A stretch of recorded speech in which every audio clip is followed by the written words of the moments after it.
For more than 40 years, Haven has helped domestic violence victims not only survive, but thrive.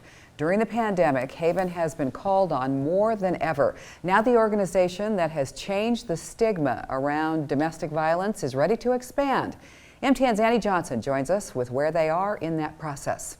MTN News has done several stories on Haven services and journey towards building a new shelter, and now we're just weeks away from when construction is scheduled to begin. I sat at work one Thursday morning and Googled battered women Bozeman, and Haven's website was the first website to come up. Leanne Harbor knows firsthand how much Haven's resources are needed in this community. I went and picked my kids up from school, and we went to Haven and sat in the office and waited for the police to file the restraining order, and stayed at Haven for about a month, and then got an apartment and started rebuilding our life. And she also knows how much an expansion is needed. There were way too many people living in the Haven shelter at the time.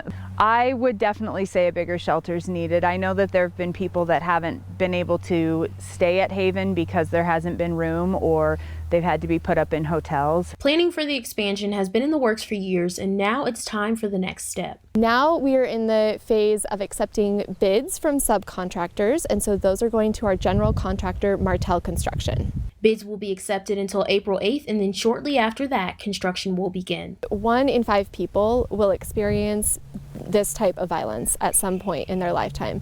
So when we're applying those numbers to our service area, which is Gallatin County, we're looking at well over 20,000 people who might someday contact Haven for support. If you'd like to be a part of Haven's success story, there are still so many ways you can do that, from donating funds to just being a source of support for a survivor. Reporting in Bozeman, Annie Johnson, MTN News.